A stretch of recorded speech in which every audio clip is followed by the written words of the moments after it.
Eh ben salut à tous les amis, c'est déjà l'heure d'un nouveau film en vrac, le 19e épisode déjà de Film en vrac, waouh. D'ailleurs pour le 20e, j'essaierai de vous proposer un numéro un peu spécial avec quelques invités, histoire de marquer le coup, hein, c'est quand même le 20e de ce format. Mais en attendant, on va parler des quelques films que j'ai vus là ces dernières semaines, donc c'est parti.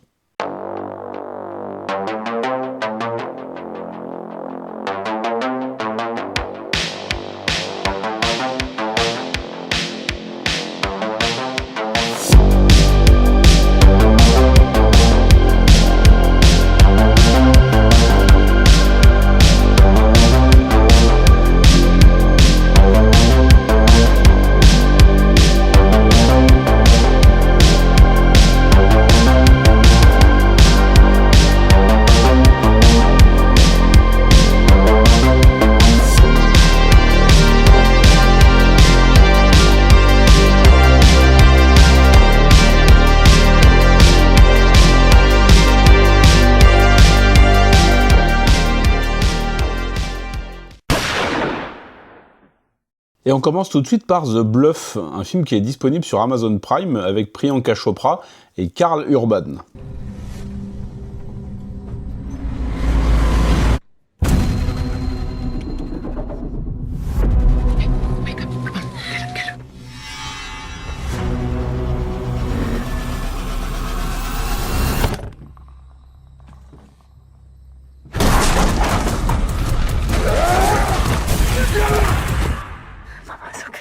Mama's okay.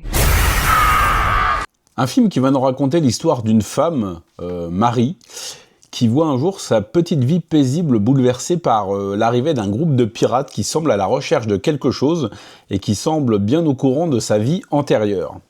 Alors dit comme ça, on pense tout de suite à un certain type de film, c'est un film d'action, on peut clairement penser à du John Wick chez les pirates, en tout cas au niveau de la structure narrative, parce qu'on va être donc en compagnie d'une femme qui mène une vie de famille plutôt paisible, elle vit avec son fils, mais elle cache des secrets dans son passé et on va la forcer à révéler sa vraie nature. Alors oui, c'est clairement dit comme ça, un John Wick en mode féminin, chez les pirates, en mode film d'action, avec Priyanka Chopra, une star indienne. Alors, moi, quand j'avais vu la bande-annonce, ça m'avait plutôt hypé, de par le fait déjà le plaisir de revoir Priyanka Chopra, qui est une excellente actrice, vraiment, alors que beaucoup ne connaissent pas à travers sa carrière Bollywood, qui l'ont peut-être découvert dans Quantico ou je ne sais quel autre film qu'elle a fait pour Hollywood. Mais c'est une actrice que j'apprécie, et la voir dans un rôle badass, bien musclé, en train de botter des culs de pirates, franchement, moi ça me parlait bien.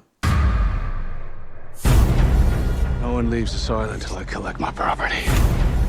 Why did you betray me? You think I would just let you slip away? Mama!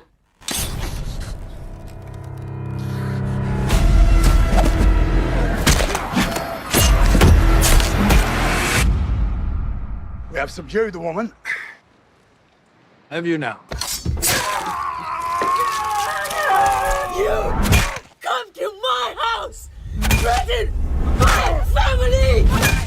Surtout qu'elle affronte en antagoniste principal Karl Urban. Alors c'est un acteur que j'aime plutôt bien. Je l'ai principalement vu dans la série The Boys, que j'ai pas fini d'ailleurs. Je trouve qu'il s'en sort plutôt bien, et il a un certain charisme, il a une bonne gueule, et je suis plutôt content de ses prestations en général.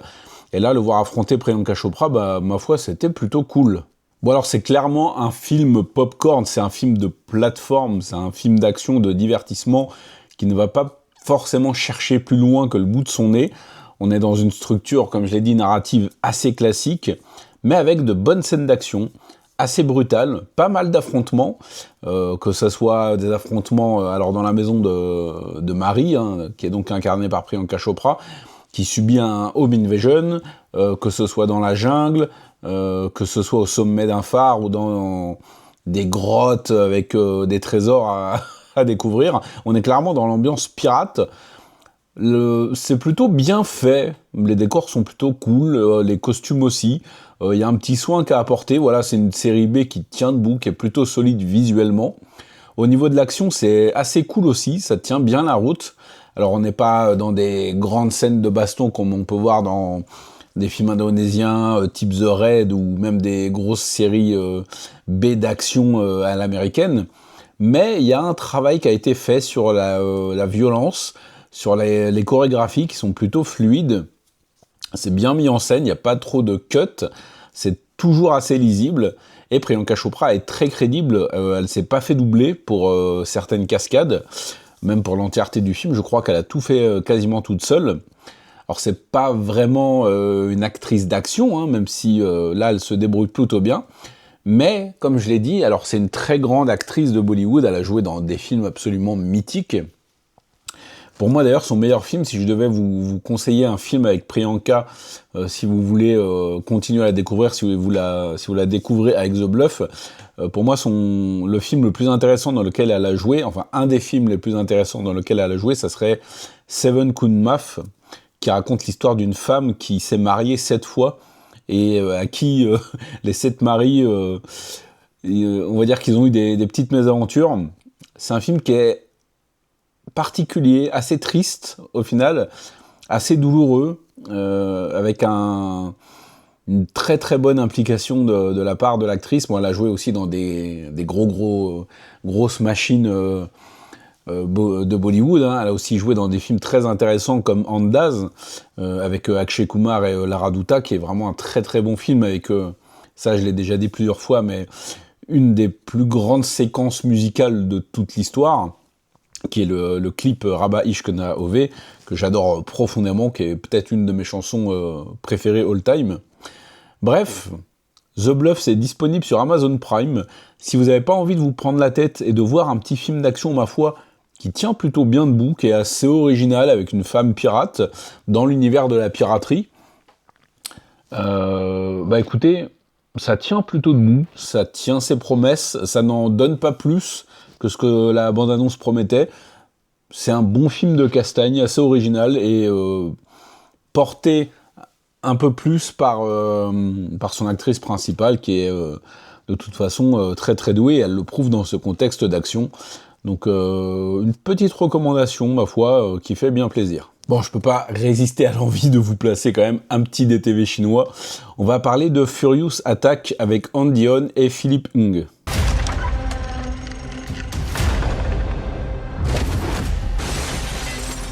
I know what you're here for.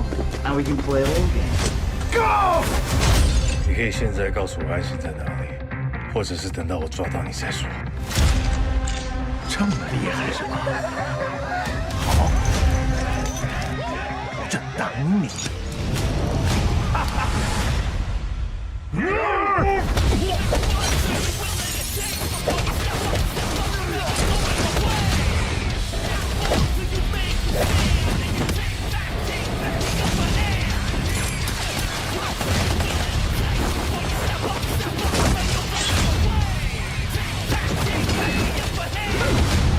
来一个，我就杀一个。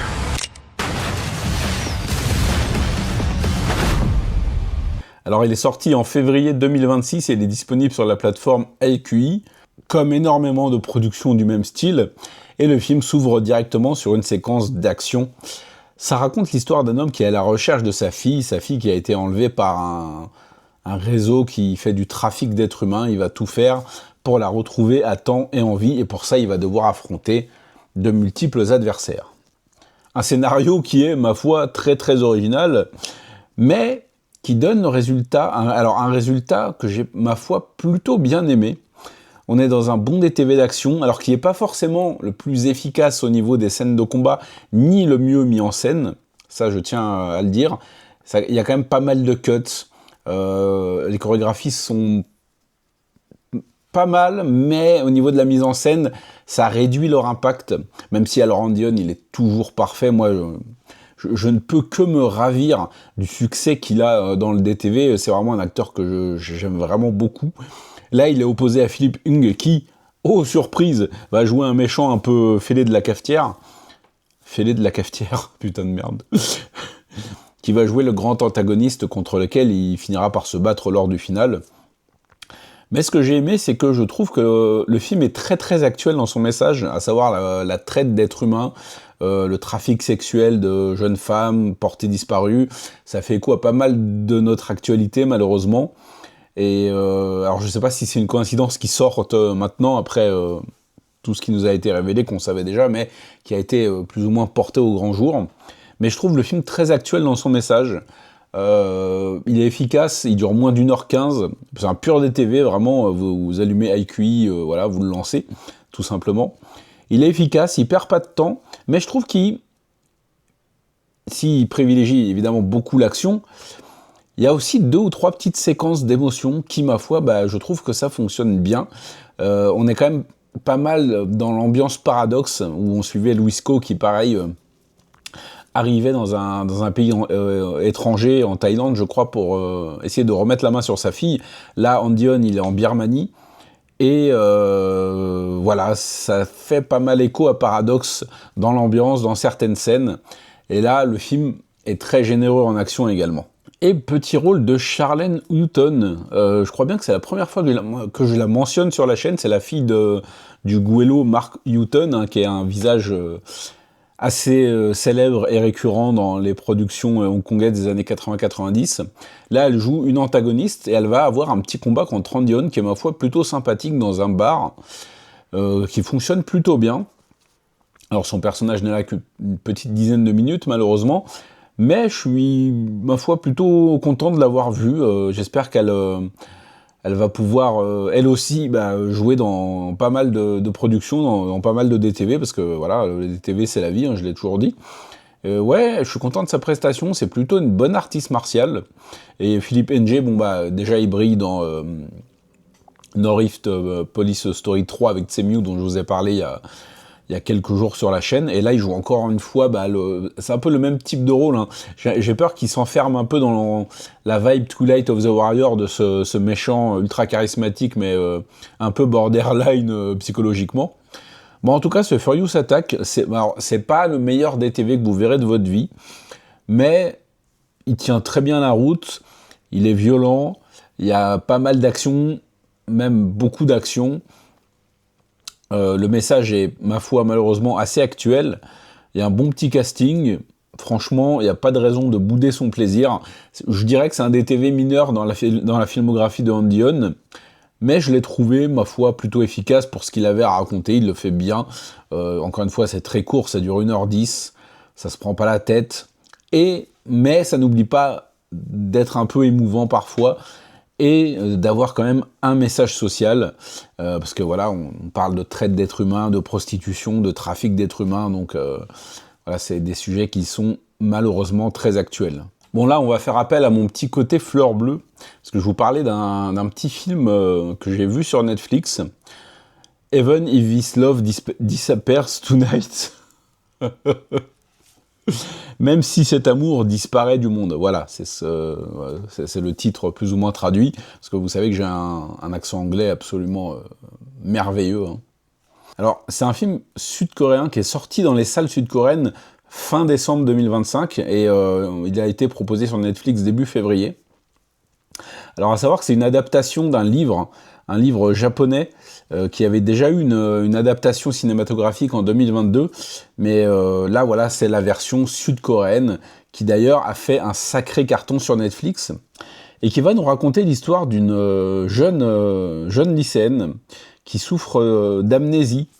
Elle se réveille tous les matins sans se souvenir de ce qu'elle a fait la veille, et en fait, chaque jour est une espèce de redécouverte de son quotidien, et un jour, elle va sympathiser avec un jeune lycéen, avec un camarade de classe tout simplement, et lui va tenter, parce qu'il est amoureux d'elle, il va tenter de s'imposer, à sa mémoire, en fait, pas de s'imposer dans sa vie, mais de faire en sorte que sa mémoire puisse guérir un peu, en lui offrant les moments les plus joyeux possibles, les plus émouvants possibles, les plus drôles possibles en sa compagnie. Vous voyez, moi, c'est ça la beauté du cinéma, c'est être capable d'aimer des gros films d'horreur bien trash, des bons petits DTV d'action, des films français sociaux et des romances sud-coréennes, voilà. Ce petit film, vous savez, ça m'a gratouillé un peu la gorge à la fin, parce que je l'ai trouvé vraiment très beau. Je l'ai trouvé très très mélancolique. avec des personnages vraiment magnifiques, plutôt justes, qui sont jamais dans la caricature, mais qui restent des portraits d'adolescents, ma foi, assez touchants, assez simples. En fait, ils n'ont pas de traits de caractère particuliers, ils sont pas extraordinaires, il n'y a pas de grandes scènes extraordinaires, non, on vit juste un quotidien d'une jeune fille qui souffre d'une maladie, qui essaie de reconstituer sa vie tous les matins, et de ses amis qui l'entourent, sa famille qui l'entoure, et donc ce jeune homme qui se rapproche d'elle. Alors le couple a une très belle alchimie, ils sont vraiment très très mignons. Ça nous rappelle ces amours d'adolescents qu'on a eus au collège, au lycée, ou même en tant que jeune adulte. Ces amours qui nous rappellent notre jeunesse, notre adolescence, nos erreurs, nos tourments, même si là, donc, le contexte dramatique est beaucoup plus appuyé, puisqu'on suit une héroïne qui a vraiment une maladie, qui l'handicape au quotidien, même si elle prend le maximum de notes dans son carnet. Et donc, cette petite romance va durer quasiment 2 heures. Et ça a été une petite claque. Alors, c'est jamais ultra larmoyant.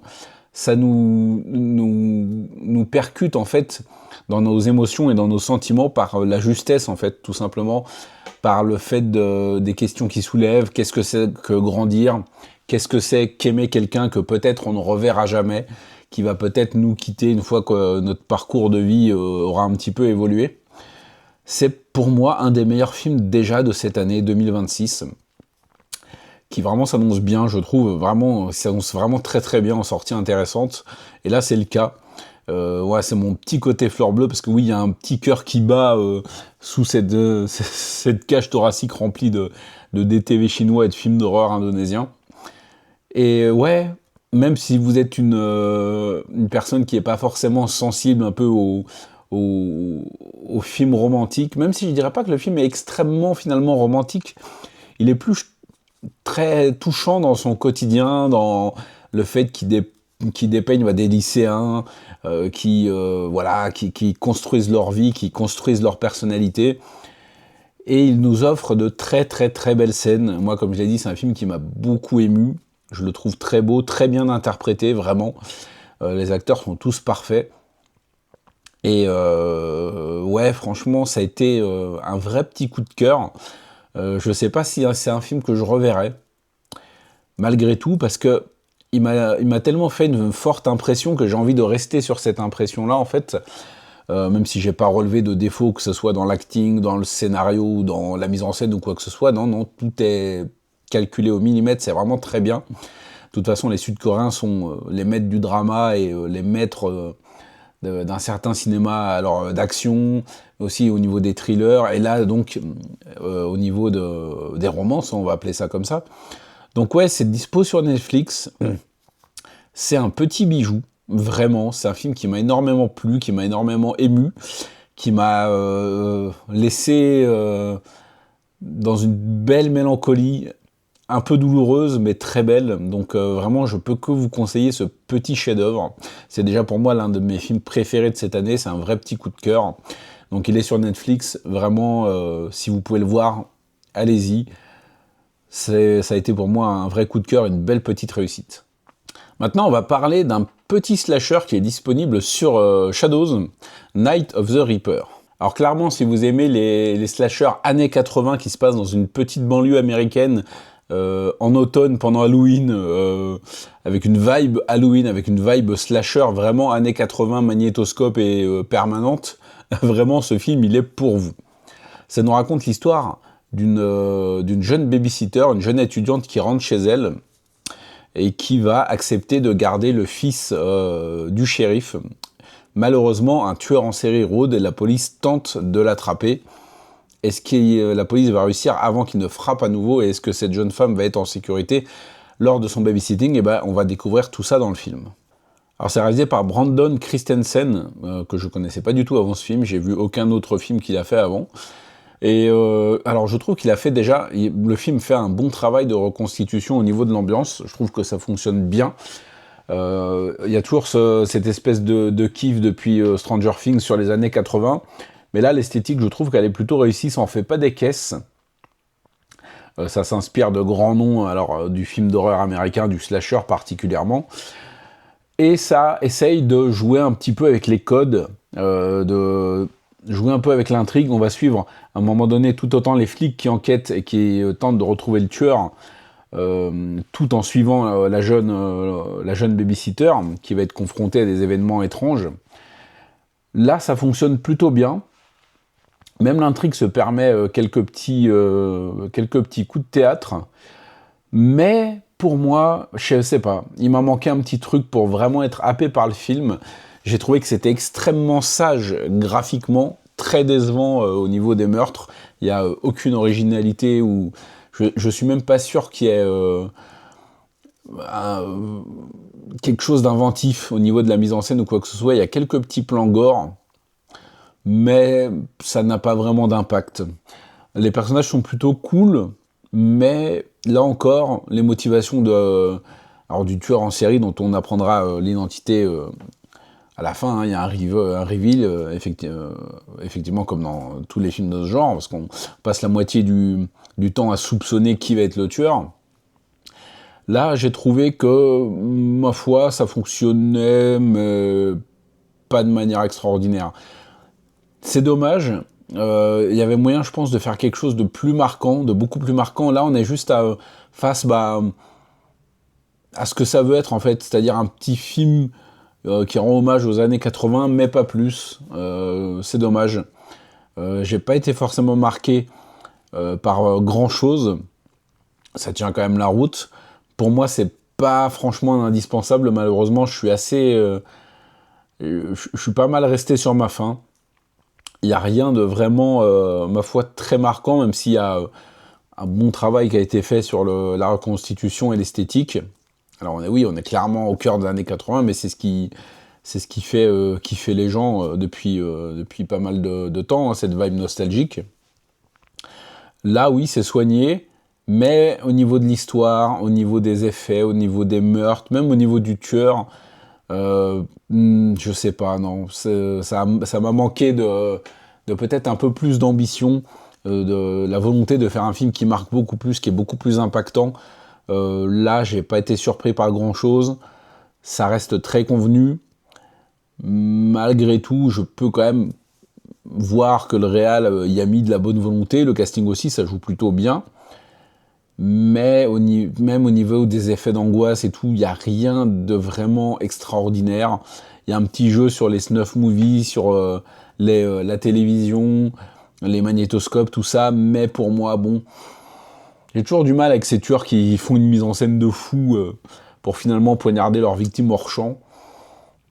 Ouais, voilà, pour moi, ça manquait d'un peu de substance, un peu de folie, pour être un film malheureusement plus marquant que ça. Bon, on va parler un petit peu de bastonnade. Harvey Keitel, Stephen Lang et Dolph Lundgren dans un même film, réalisé par Isaac Florentine. Franchement, moi, ça me donne bien envie sur le papier. Alors, Isaac Florentine, c'est un réal que j'aime beaucoup. Il a réalisé Ninja, les films Undisputed, Boyka, Act of Violence. C'est un réal plutôt solide dans tout ce qui va être chorégraphie et scène de baston. Franchement, il a fait de très très très belles choses. C'est pour ça que j'étais plutôt, ma foi, assez intrigué par cette petite série B, qui nous raconte l'histoire d'un homme un peu mystérieux qui arrive dans une ville qui est contrôlée par un cartel de la mafia. Et devinez ce qu'il va faire. Et à la grande surprise de tous, il va tracer sa route et continuer et laisser les habitants dans la merde. Non, pas du tout. Évidemment, il va démonter tout le monde à lui tout seul. Le héros est interprété par Stephen Lang, alors qu'il a quand même un certain âge maintenant. Hein. Alors moi, c'est pas un acteur qui me rend ouf. Il était dans 6 ou 2, alors il est dans Avatar, il est dans le truc où il est aveugle, là, l'espèce de slasher.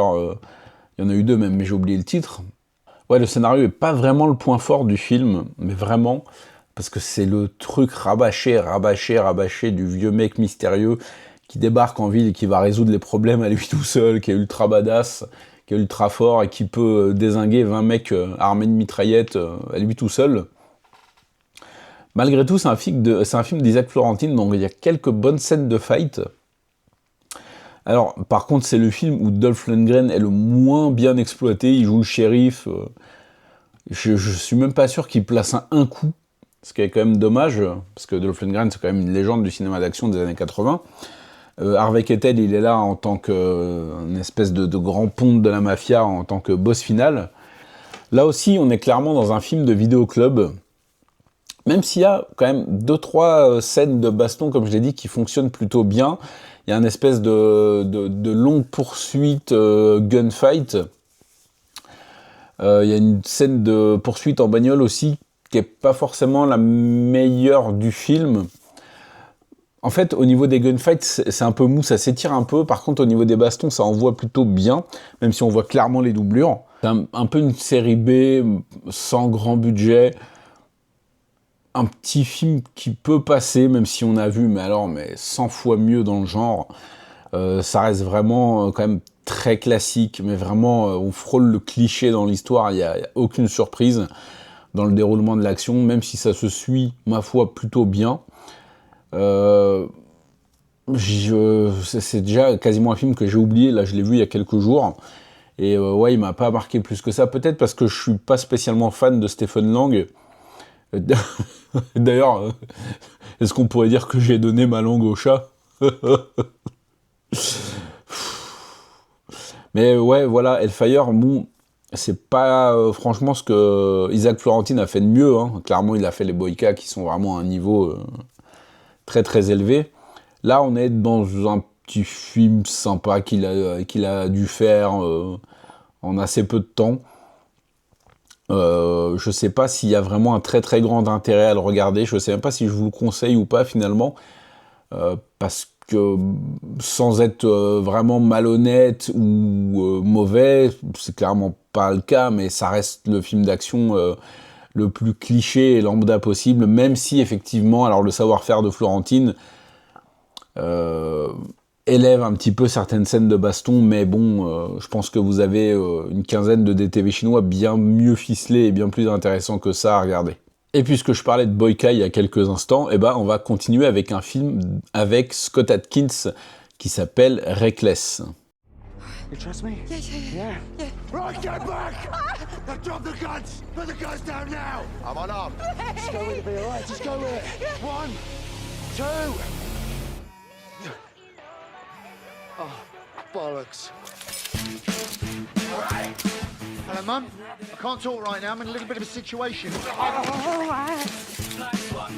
Could they bring her back from the dead? How long you been away? 5 and a bit. You get out, and you don't ruin all that hard work by doing anything naughty.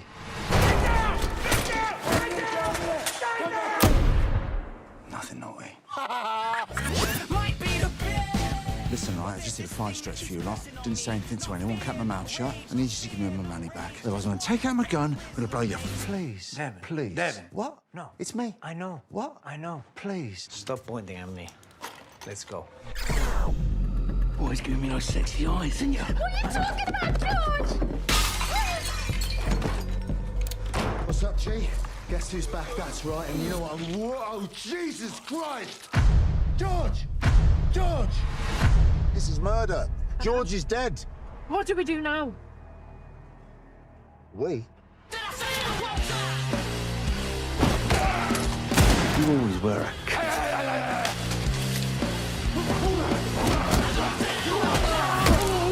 I've never seen you two looking so nervous. Find out who it is, eradicate them. What's it with all this hostility, man?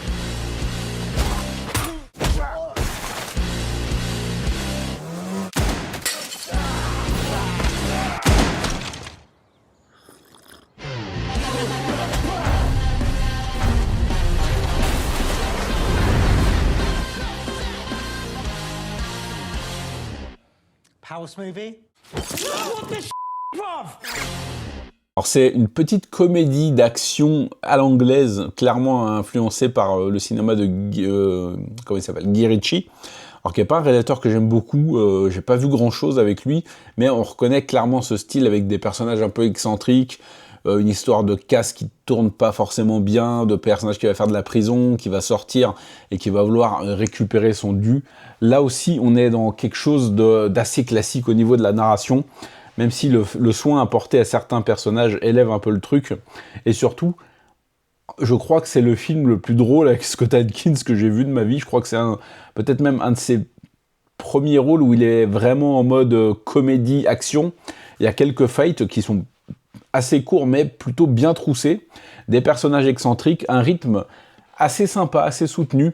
Vous savez, on va nous présenter un personnage en particulier, il va y avoir un arrêt sur image avec son nom, et on va le suivre pendant une petite séquence ou deux. Là, on va donc suivre Scott Adkins qui sort de tôle, qui a été doublé par son équipe, et qui cherche à récupérer son fric, sauf que c'est un personnage un peu maladroit, un peu niais, un peu bêta, mais qui a un grand cœur, qui essaye de s'en sortir, mais qui va accumuler les conneries et un petit peu les mauvaises décisions.